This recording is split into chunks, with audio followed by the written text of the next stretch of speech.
Get ready to uncover truths and reality of today's politics. Here's your host, Lori Mills. Hello, everybody. Welcome to another episode of Uncover California. Boy, we have a lot to get to today, so we are going to.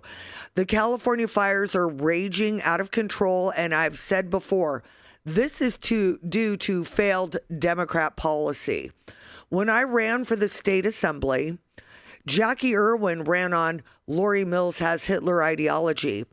I had the endorsement of the mayor of Malibu, and he endorsed me because we had long discussions about the fire dangers.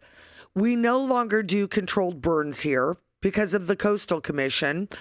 We don't have any livestock in our hills because it's against the rules. And you know what? They're not letting the water come south from up north. So today, because the Democrats keep saying it's climate change, I wanted to bring in somebody that knows. So I'm going to welcome to the show Jim Enstrom, former research professor on environmental epidemiology. Jim Enstrom, welcome to Uncover California. Thank you very much for having me. You've got a huge background. Do you want to tell the audience your expertise in these areas? Yes, I have somewhat unusual credentials. I have a PhD in physics from Stanford, and then I transitioned almost immediately into epidemiology and got degrees in epidemiology. I may be the only scientist in America that has degrees both at the doctoral level in physics and epidemiology. And the last 25 years or so, I've focused on environmental epidemiology at UCLA. It's the School of Public Health and the Johnson Cancer Center.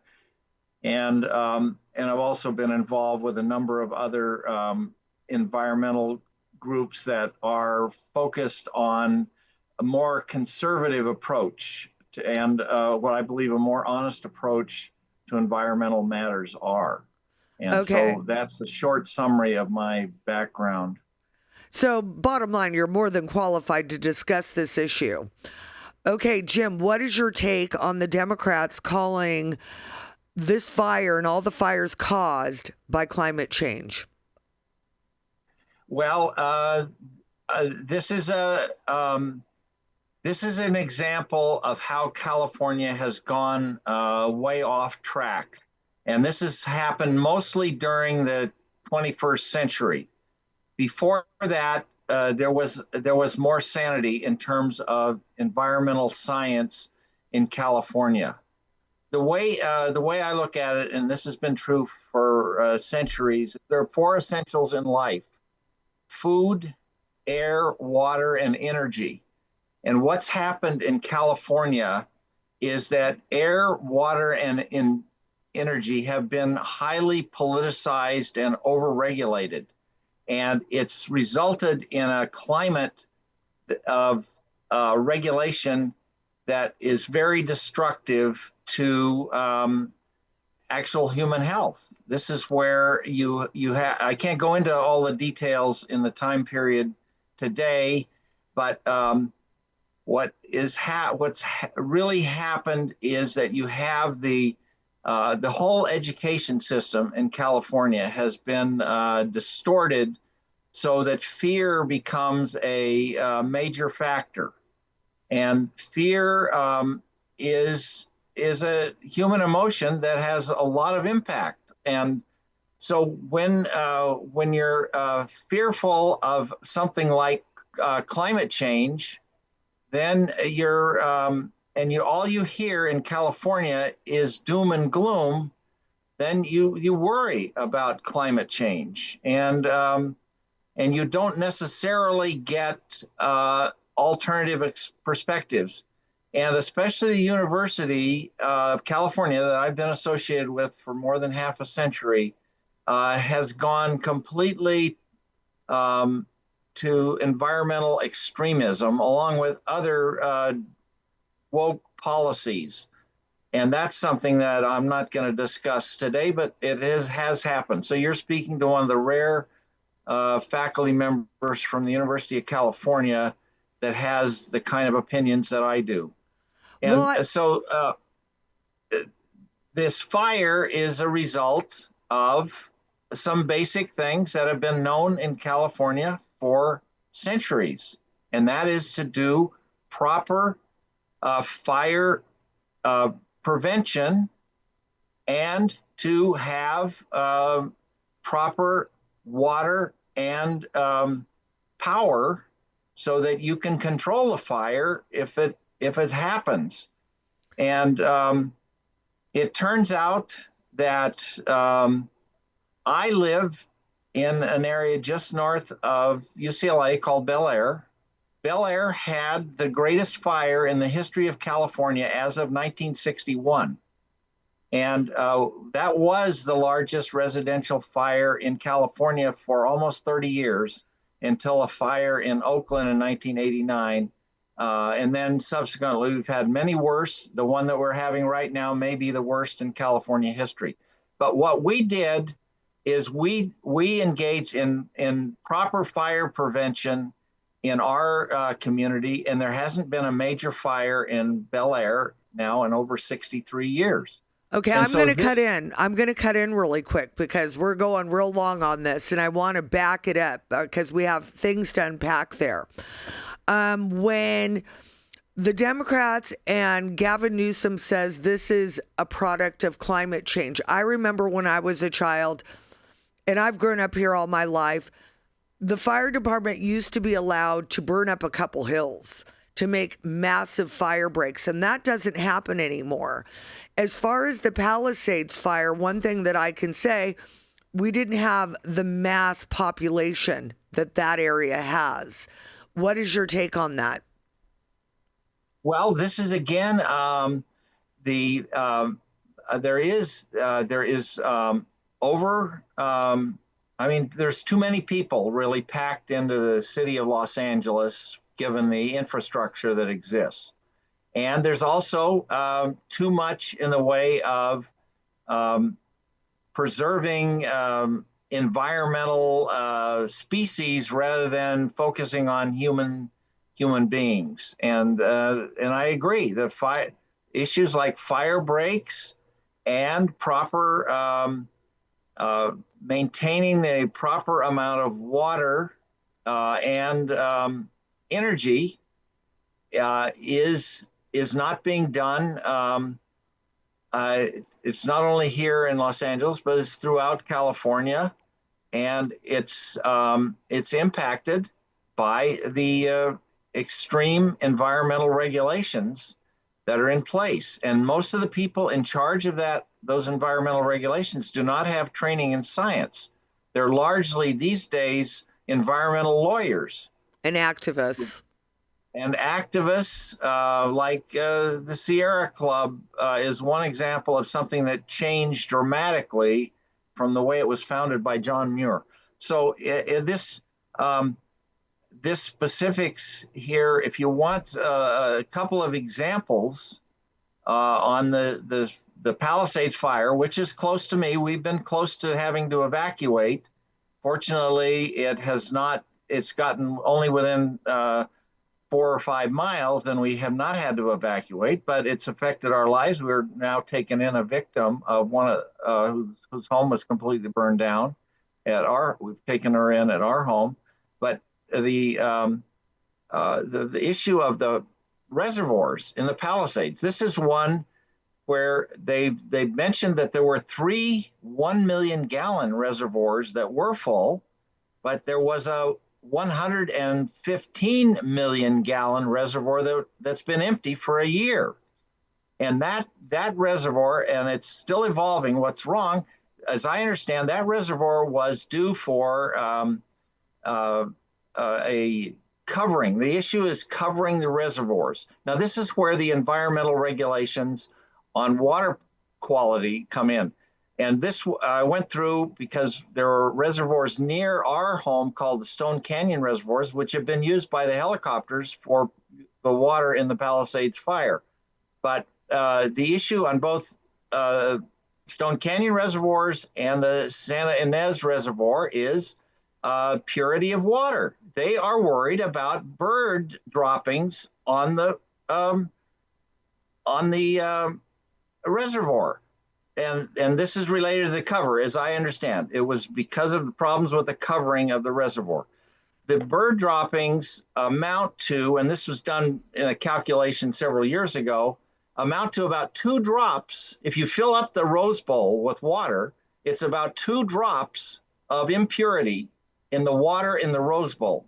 So this, again, is overkill. The water quality in Los Angeles is extremely high. It meets federal standards far and away. So when you focus on these environmental extreme policies, you get something like a dry reservoir in the Palisades that has been that way for a year. And then there's problems also with the fact that it should have been repaired long ago, earlier last year. And so then they don't have that reservoir available for any of the hydrants that could have prevented a lot of the homes in the Palisades from burning down. Okay, and, so so this goes on and on. There's other issues with energy. There have been power outages that have impacted the ability to pump water into the reservoirs, and that's due to these crazy and they're focused again on this notion that you have to have renewable energy in California to reduce greenhouse gases. California cannot have any impact on greenhouse gas emissions in any significant way.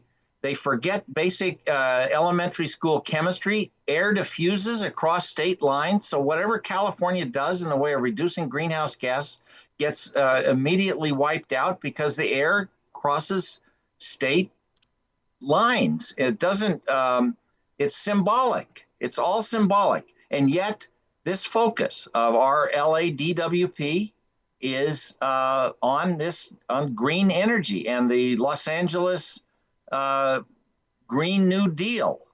And so this is where it's important for the people listening to this program to let the legislators, especially here in Los Angeles, we've got a mayor that's under extreme scrutiny right now, and we've got officials in Sacramento, namely our beloved governor, who has done a terrible job.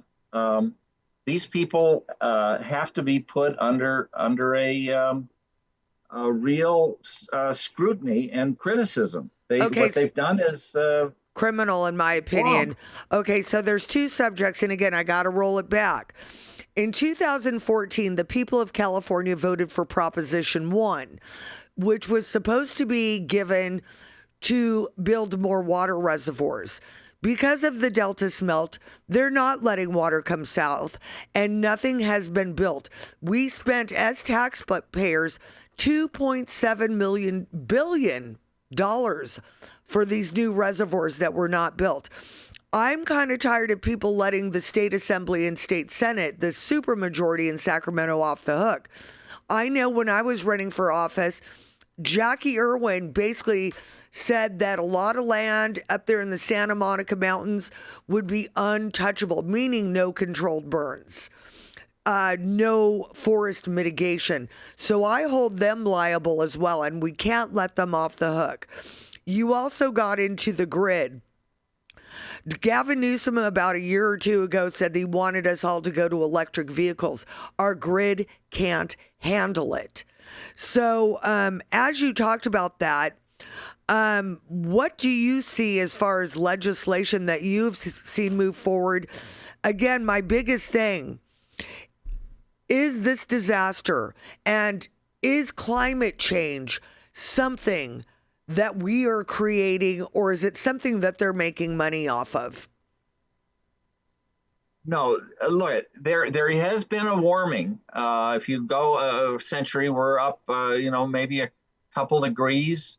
But this is all, look at the fluctuation that occurs in just a day in temperatures, let alone in a month or a year. We have variations, but overall, there has been some warming, but it's nothing. The world does not hinge on just a couple of degrees of warming.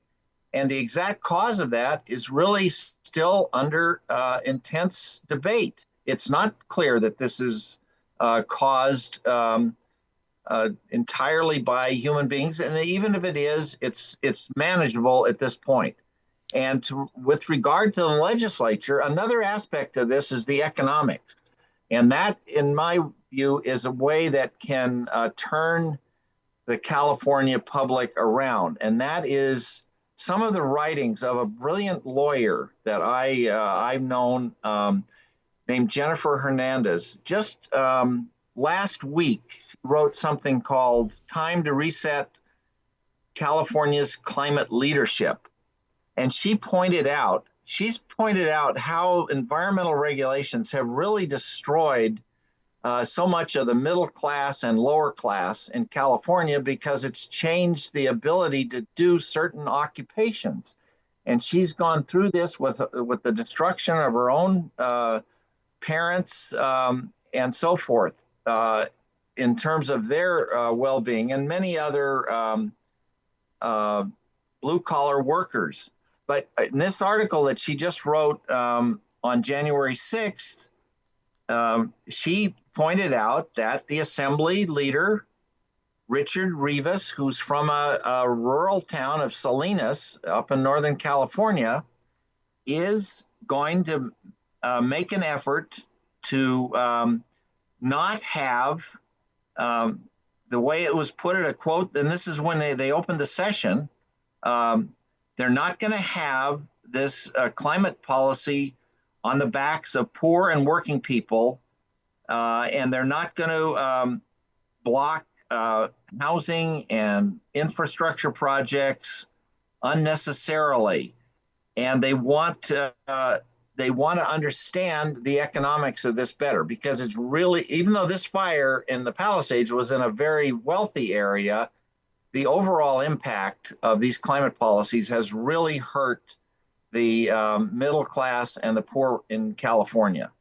And so that's an angle that I think will turn more people toward some common sense in the way they handle environmental energy policies. And I also need to do the water and air policies also, because all of these have had tremendous impacts on the ability to function in California. And okay.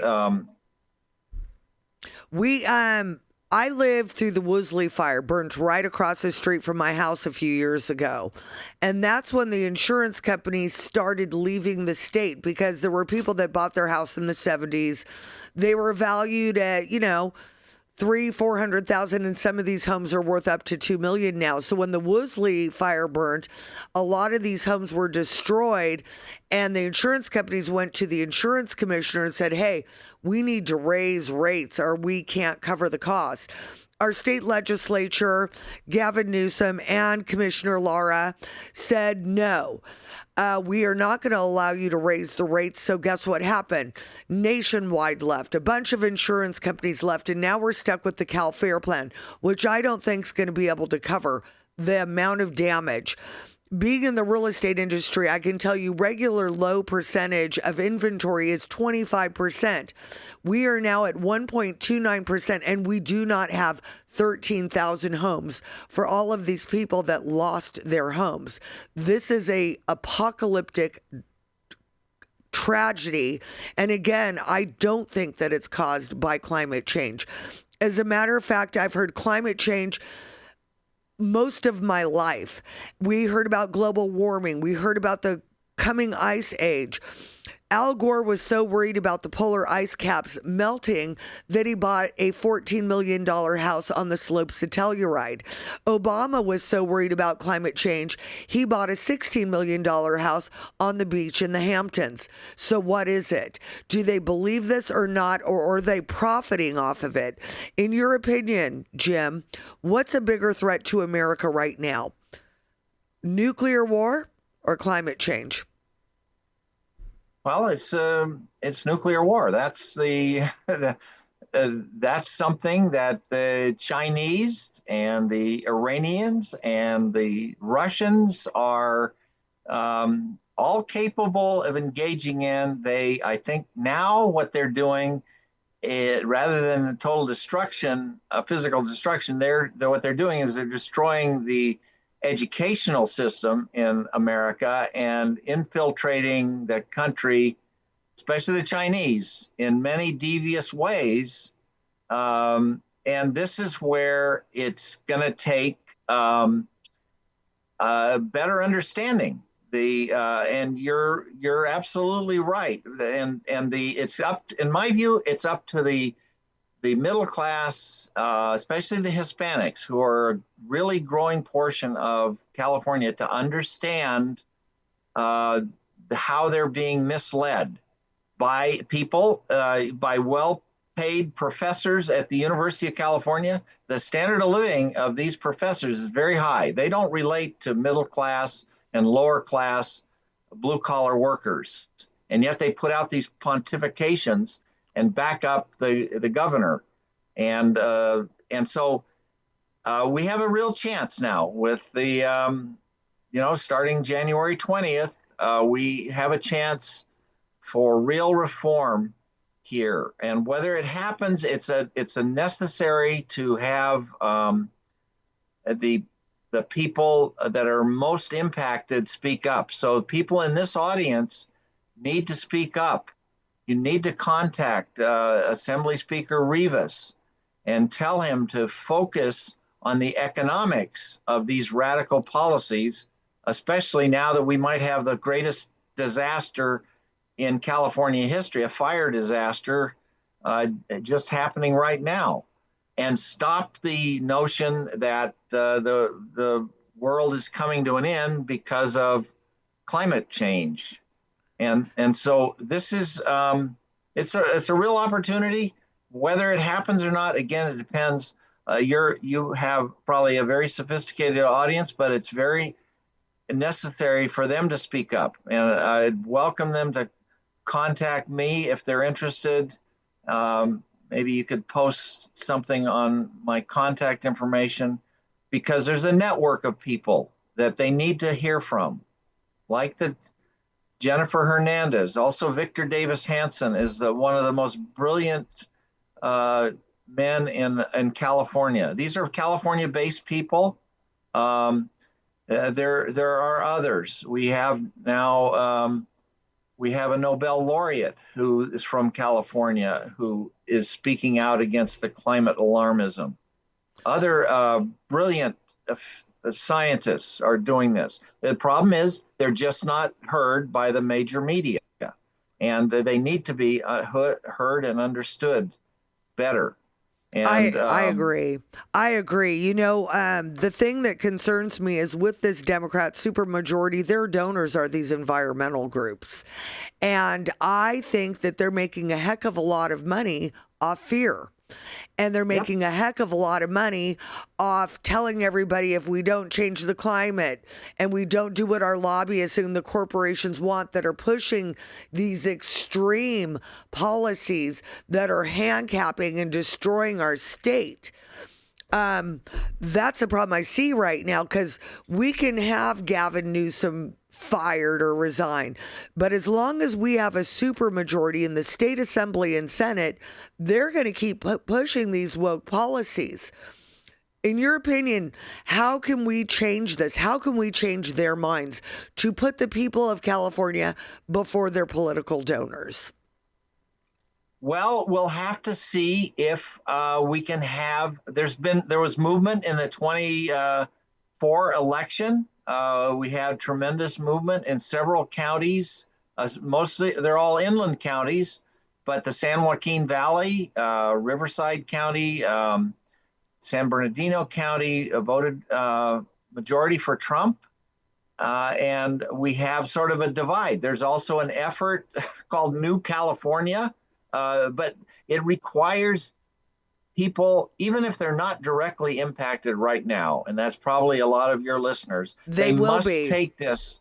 They must take this extremely seriously, and they must do everything they can to help get a full perspective on this.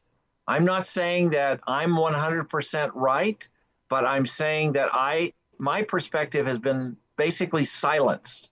I'm dealing right now with the California Air Resources Board, which wants to tighten air pollution regulations, which are already as tight as they possibly can be, given the fact that they're not tighter in surrounding areas. And so the other areas, the air just comes in, and it's a symbolic effort that winds up hurting many businesses. And I've given an example where water quality is overdone also. We're not like Africa and India, where they really have water problems. There has to be some perspective here, and we can turn this around. It's not easy because again, you go to the worst source of all is the teachers unions. The California Teachers Association has got a death grip on K through 12 education, at least in the public schools, and then the other unions, the state, the government employee unions, and many of the construction unions, like the ones working on the bullet train to nowhere. Yeah. So it's difficult because these people are more active, whereas the general person in the general public is not as well organized. But we can be. This is not the way it was. I've lived my entire life in California. I knew when it was Reagan country. I knew it when it was Nixon country. And most of the 20th century, it was not like it is now. And so it is possible, but it's going to require the people who are capable, and I think virtually all of your listeners can do something. But if they just talk among themselves and they don't go and beat on Jackie. I mean, you must have a lot of listeners that are in Jackie's assembly district, Right. and they need to get the message loud and clear. And I agree. You know, unfortunately, I don't know if you're aware, but the day that the fire started in the Palisades, Newsom was actually up in Sacramento, or that area where they're doing this bullet train, laying tracks. Gosh, that has been a money pit. I think a lot of this comes down to money laundering. I think people are lining their pockets. I listened to the news conference the other day, and what did they say? We'll be giving a lot of money to nonprofits, hence money laundering. Jim, we have already burned through 30 minutes. Why don't you tell everybody where they can find you, and if there's a way to contact you? I don't know if you're on social media, but I think that you're absolutely right. You, the people, need to get involved. You can't expect a handful of people to get involved. And we know what censorship is like under the Biden regime. It is so important that you make your voice be heard. Our kids are being taught this from a very young age. And you, if you're a parent, you need to go home and have a talk with your kids that all this climate alarmist is nonsense. Everything that's happened with the fires, we probably would have still had a fire with the Santa Ana winds. It didn't need to be as bad as it was. So, Jim, tell everybody where they can find you. Okay. I have a personal website called Scientific Integrity Institute, and I can also be reached. Just Google my name, James Enstrom. My email at UCLA, I still have it, is just J Enstrom, my first initial and last name, JENSTROM at UCLA.edu. And I would welcome, I can provide information that you can then use. I can also provide additional contacts. There aren't that many in California. I deal mainly with organizations that are from other states or from back east. But we have real opportunities now with the starting January 20th. But it's going to take a concerted effort. There's been too much passivity among the people that are able to do something. So if you're able yourself to do something, you must become active. Otherwise, it's hard to change because of the reasons I enumerated. Because Yep. the other side is very active. Absolutely. Well, and they're paid. Let's be real. They're paid by Yes. Arabella Financial and everything else, where all of us are volunteers. Well, Jim, thank you so much for your time. You guys, heed his call to action. We need to stand up against the narratives and take the state back. And it's going to take every single one of you. Thanks so much, Jim. Bye-bye. Thank you. All right, everybody, stay tuned. Our next guest is a man named Mario Hernandez, and Mario's uncle ran for the president of Colombia. And you won't believe the parallels between what happened here in America in 2020 and what happened there in Colombia. Stay tuned. Welcome to the MAGA Mall. We have the largest selection of the finest quality MAGA caps and Trump caps that are made. We have over 250 hats and 1,000 different products in 28 product categories. All the caps are made from premium cotton twill. Everything on them is embroidered. As a matter of fact, in the last election cycle, we donated over 45,000 caps to Trump-endorsed candidates and conservative causes all the way across America. And you can buy any of our products by going to our website. It's at themagamall.com, like on the sign over here, and use promo code CALI, and that's for Uncover California. That will get you a 10% discount off of all of our products and also help this worthy cause. And remember, it's always a MAGA day at the MAGA Mall. Welcome back to Uncover California. Our next guest is super interesting. His uncle, Ronaldo Hernandez, ran for the president of Colombia. Just like Trump, he was a builder, a businessman.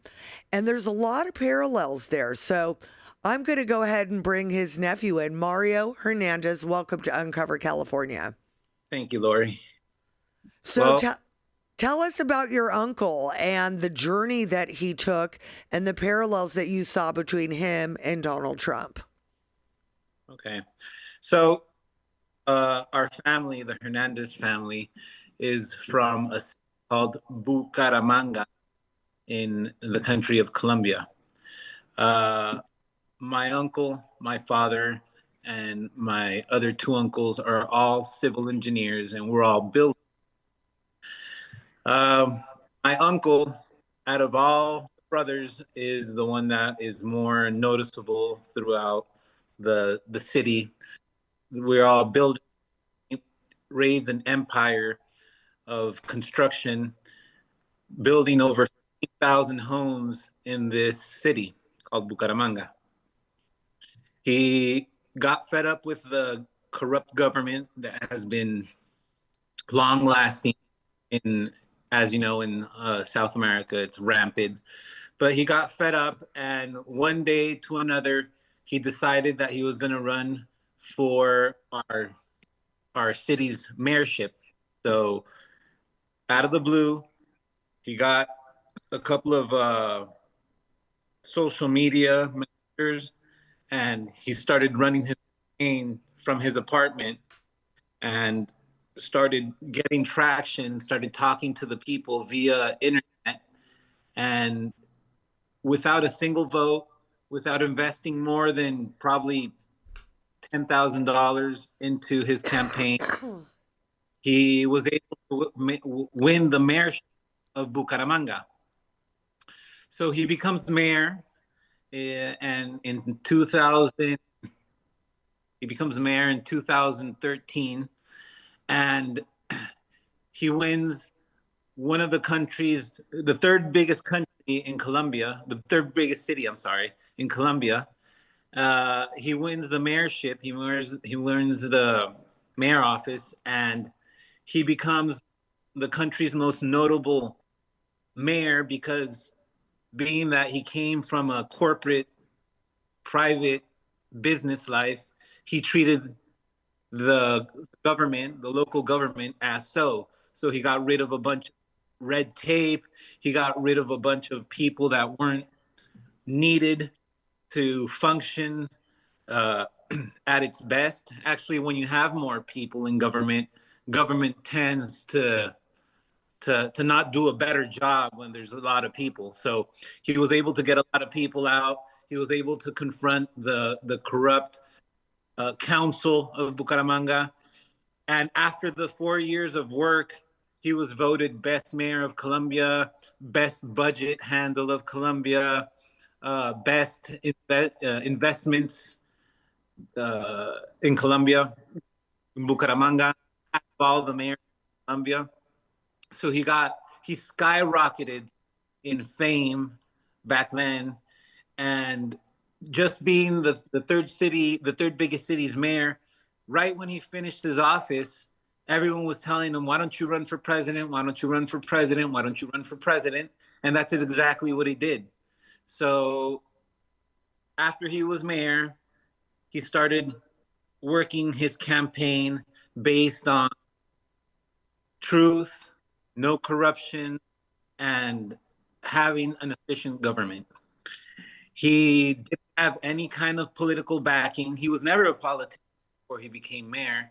He had no political friends. He actually had all the politicians from throughout history against him because what he represented was practically the cutting of all but the corruption. So in a matter of 2 years after he finished his mayorship, were the Colombian presidency elections.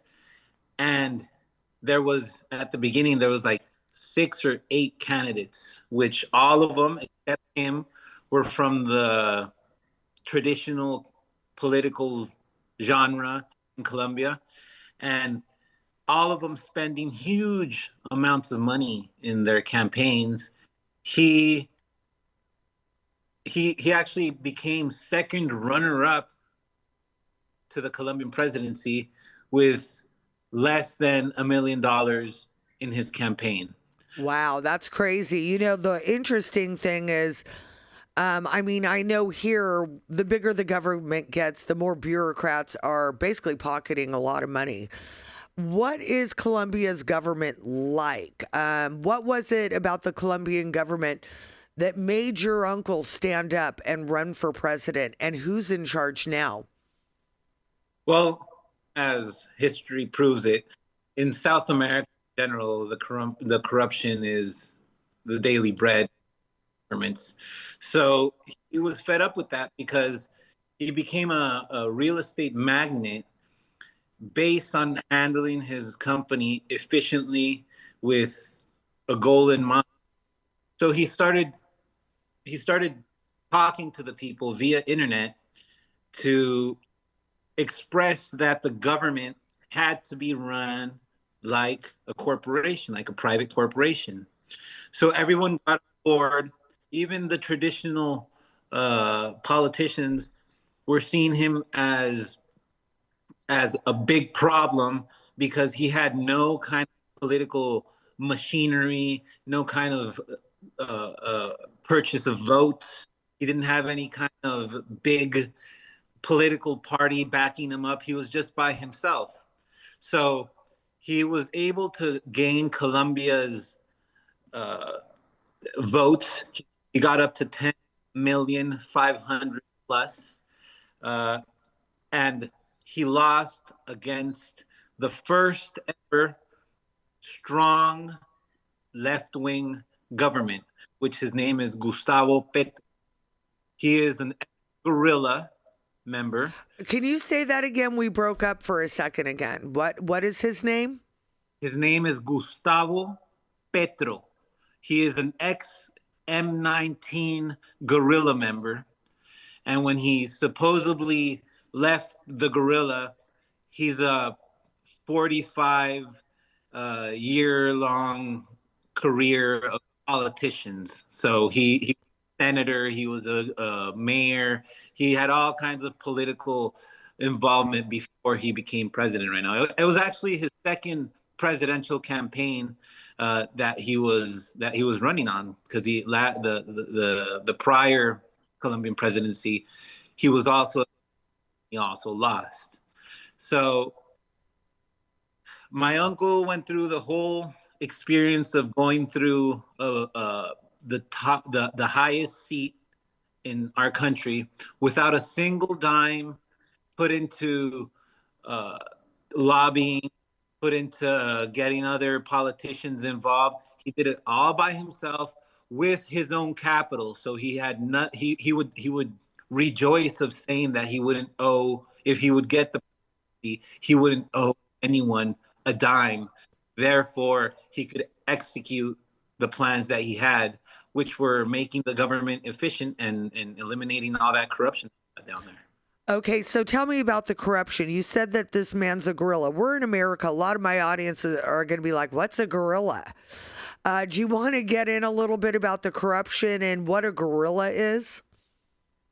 Gorillas started back in the 1950s with the Fidel Castro movement in Cuba, which are practically urban organized armies.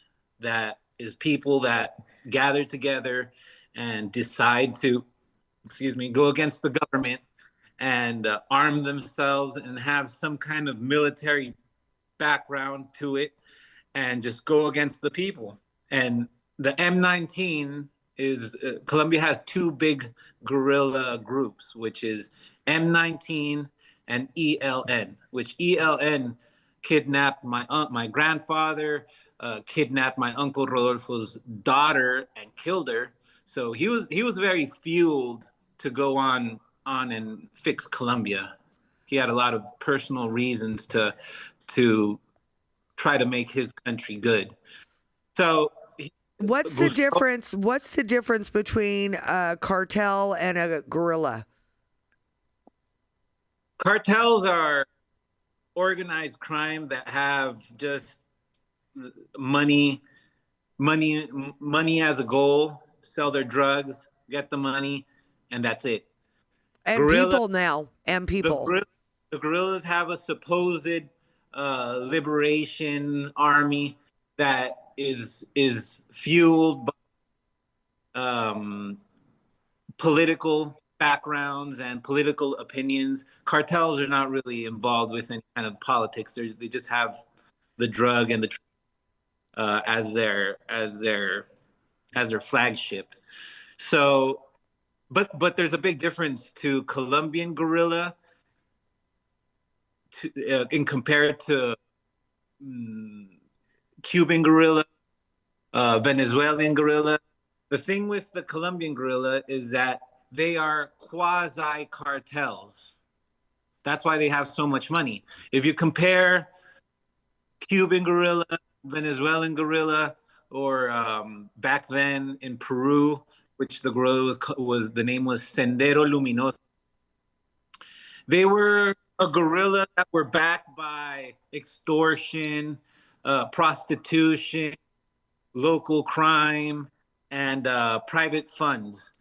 The thing about the Colombian guerrilla is that they are quasi drug dealers. So they would have huge amounts of land.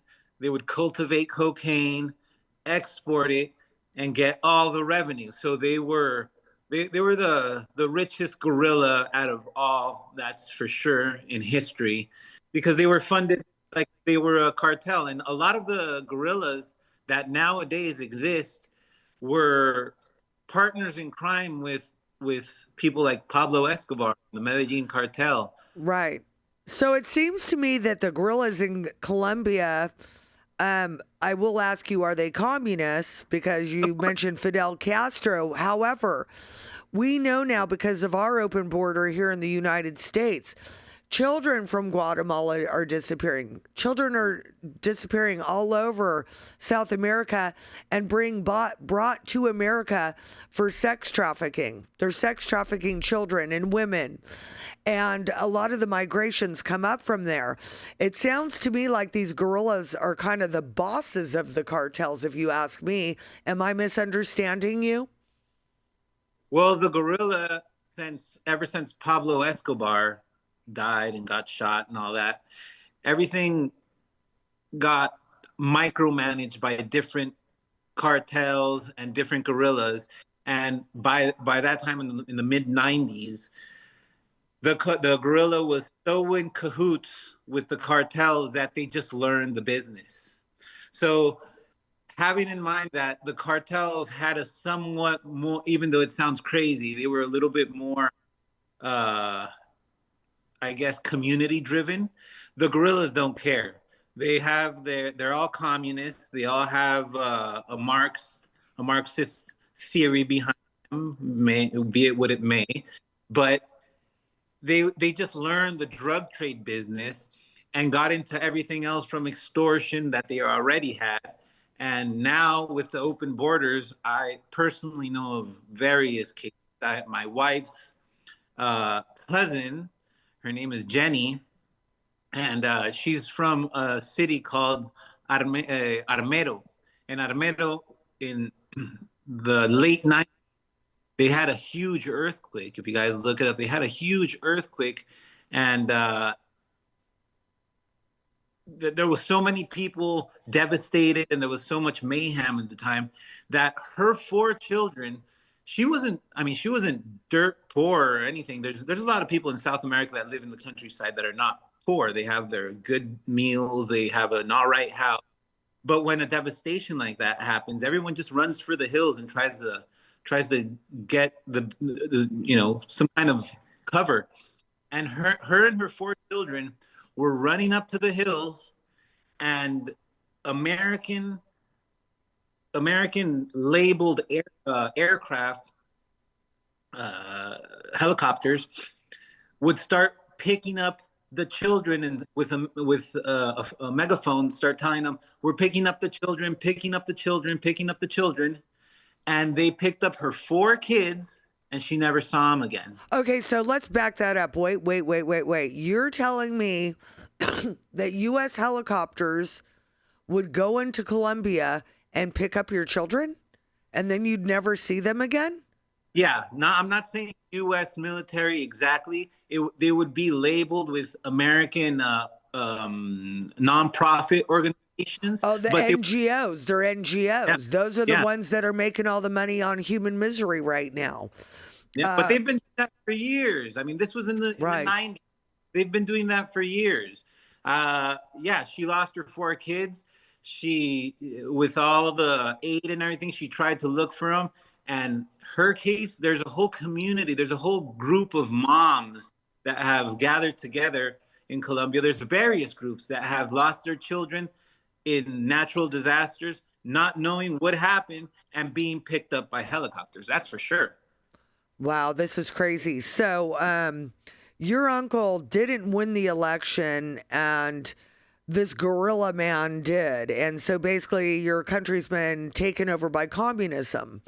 Well, to a point that Gustavo Petro right now, you know that Nicolás Maduro, the dictator of Venezuela, is in cahoots with Gustavo Petro, to a point that Gustavo Petro recognizes him as the president, while Human Rights Watch doesn't, the United States doesn't.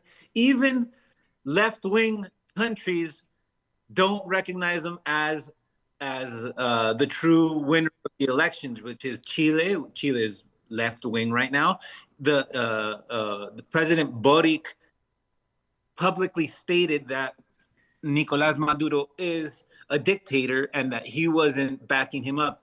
Even Lula da Silva from Brazil, which is also left-wing, is giving the back to him because he is the true representation of what the left does. They get into power and they screw themselves in, and no one could get them out. That's a big problem. So the people of Colombia are in trouble. The people of Colombia have no rights. They're being ruled, not represented. Do I have that correct? Yes. He comes from a guerrilla background and very dictatorship-ish. Wow. Okay, so after your uncle ran for president, unfortunately, he did pass away. Do you want to get into that a little bit? Sure. My uncle runs for the presidency. He's the last runner-up with him in Colombia. There's 2 rounds. First round eliminates the rest and leaves only the 2 standing. My uncle in the first round, his voting count was around the 8 million. The guerrilla guy, Gustavo Petro, his count was around 9 million. Have in mind, Gustavo Petro has been 40 plus years in different government agencies and all that. So Wow. he's from the Treaty of Sao Paulo, and he's been in all those kind of conventions with the left wing governments that Castro put into place before he died in the 90s. He did it in the 90s. He died in the 2000s, but he started that in the 90s with in Brazil making the Treaty of Sao Paulo. So my uncle becomes a runner-up with him. The last cycle of election goes through. Out of nowhere, Gustavo Petro, like the left always does and cheats, he had 2 million more votes a month later after the first run of the voting cycle.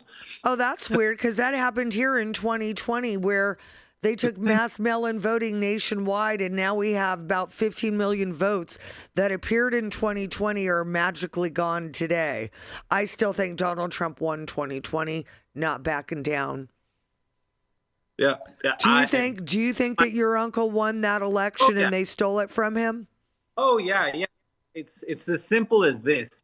Alejandro Vega, which is the voting committee department in Colombia, he's in pictures of the photo of Sao Paulo with the guerrilla winner Gustavo Petro years back, and he's the one that signs off on the votes. So he was most likely he was in cahoots. I don't want to get in trouble, but most likely he was in cahoots with them. And out of nowhere, Gustavo Petro gets almost 2 more million votes in a month's worth. And knowing politics, especially left wing, that are more involved per se, if you're gonna get 9 million in your first round, you're going to get 9 million in the second, because they're very passionate. Left is very passionate about their things. And all of a sudden he got 2 more million. My uncle got 10,500,000 plus. I think it's very strange that my uncle, being a non-politician, being a non-political machinist in all of this, was able to raise 10,500,000 votes without a single penny being put into buying votes, and this other guy gets 2 million more in a month. It doesn't fit in my head. Well, it sounds like California to me, where we spend an additional month counting and rejecting ballots until they win. That's what it sounds like to me. So tell me what happened to your uncle after that. So my uncle loses the presidency. He's a very legit and very strict man within his business, and I could safely say that ever since he started his corporation, he's lost very little things.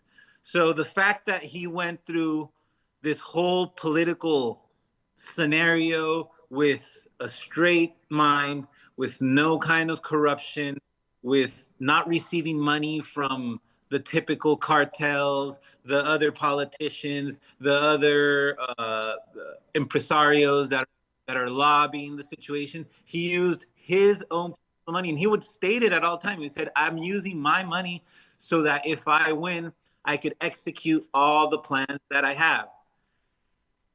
He didn't win. That took a toll on his persona. Right, he started getting sick. I mean, he was as strong as an ox up until the day he lost the presidency. And I've known him obviously my whole life, very personally. And you could just see in his face and in his corporal expression that he was bummed out, big time. So he just his his health started deteriorating, and he died in September 2nd last year. Wow. And my family and I blame it on that he lost. He died because of Colombia. Okay. It was very hard. He was a political phenomenon in South America. All countries were talking about him. He was called the Colombian Trumpster. Right. If you look up Ronaldo Hernandez on the New York Times, the Miami Herald, they referred to him as the Colombian Trumpster because it was a very mirrored image of President Trump. He was a builder, he was a developer, businessman, never before a politician, and he just threw himself in the water and he was able to grasp the people's love, and we almost made it. We almost made it. I was part of the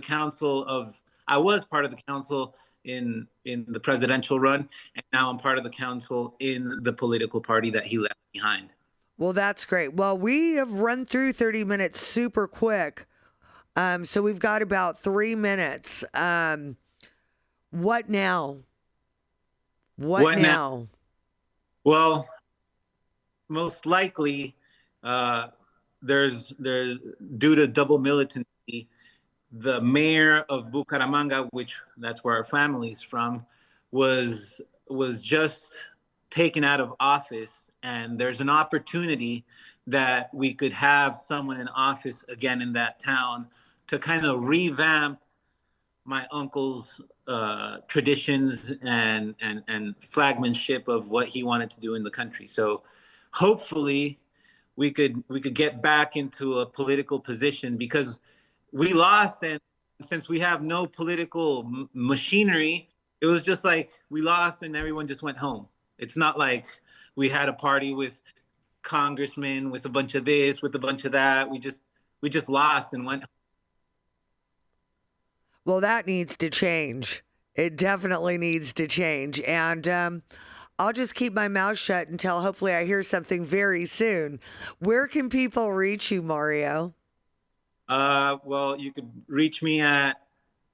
Or do you have social media or anything? I don't have social media. I'm kind of like a low pro guy. But, okay, probably smart, but maybe I'll just have to keep tabs on you.